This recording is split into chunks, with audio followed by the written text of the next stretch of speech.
Well, the latest of Footy on 9 season previews, it's North Melbourne. I'm joined again by Nathan Brown. Brownie, it's an interesting season ahead for North Melbourne with Rhyce Shaw, I guess, full-time coach there. It is the first time he takes the reins full-time, and they had a honeymoon period when he took over last year. And the question mark is that honeymoon period over now? Can they do that repeated for 23, 24 games a year? What I like the way they changed their game plan last year under Rhyce Shaw was how much pressure they put on and how aggressive they were towards their opponent. I think Zurhaar tackling and all these sort of blokes. Garner was very aggressive in the middle. So I think their game plan stacks up if they play the way that they played in the back half of last year. Like David Teague at Carlton, it seemed that like the shackles were off towards late last year under Rhyce Shaw. Can he continue that when he's a full-time coach, or does that change, I guess, when he wants to put his own stamp on the group? Well, it's going to be hard, isn't it? Because they've got 6 months to go through their game plan, and do you tinker with things? Do you change things? I think they responded so well to Rhyce Shaw and the way he coached last year, and I think they're an outside chance to make the 8. We'll talk about predictions later, but they're certainly one of those fringe clubs that can put some pressure on the 8.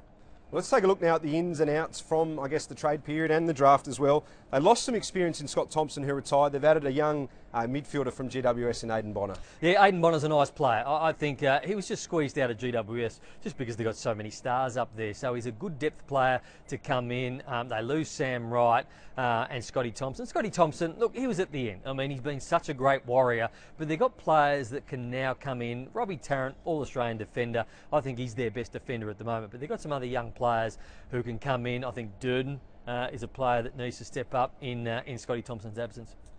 Well, they do have plenty of young players who have been in the system for a few years now. The likes of Cam Zurhaar, Taron Thomas and Jai Simpkin. Can you see them making the step up now towards that A-grade level? Yeah, I can. And I thought they played better football last year when Rhyce Shaw took over. And I think there was no player with a better example of that than Jai Simpkin. He was a fringe player. He was playing twos. He'd come in. He played half forward or a little bit out in the wing and didn't really know where his spot was. But I thought he became a really good midfielder. His clearance work was good. He was running away from the clearances. He was doing some nice work through the packs. And I think Jai Simpkin was great. Taron Thomas, who's just a really good talent. I think he makes the right decisions all the time. And I love the energy of Zurhaar. I think if Zurhaar can play to the level he did last year, he's going to be a very good player. And the other one is Davies Uniacke, high draft pick, nicely skilled, and I think that he played in and out of that side last year, but showed some glimpses he's going to be a good player.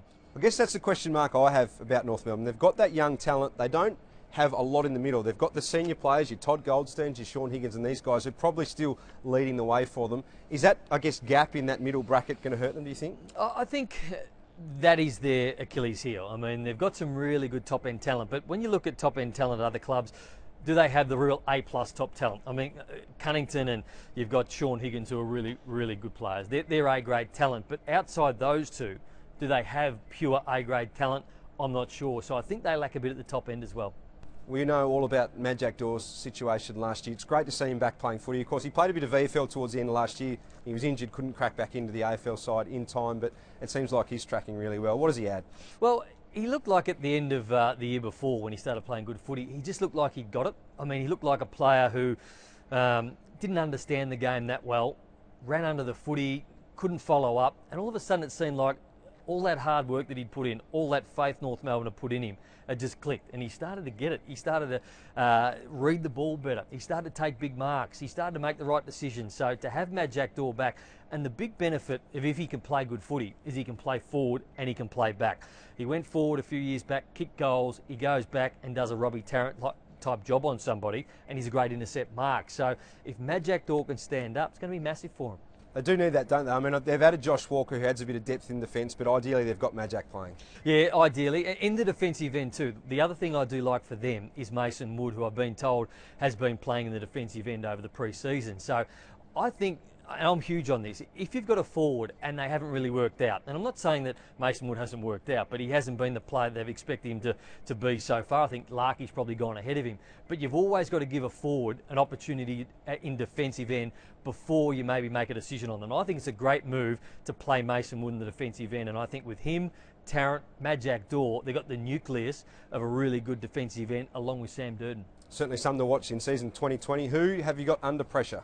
I've got Mason Wood under pressure, and I think that the move to centre half back or a half back flank, he's a good user and he'll kick out for them. If he does play there all year, the pressure is on him. That was as a forward, but I think he can blossom as a back.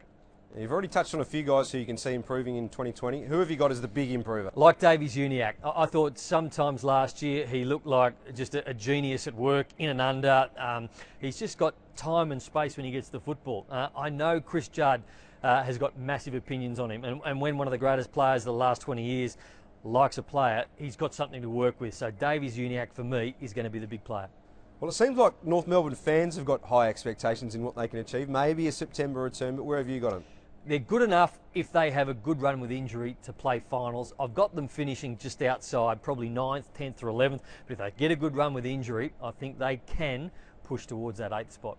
Well, Brownie, great work again. For more of those Footy on 9 season previews, it's wideworldosports.com.au and 9 Now.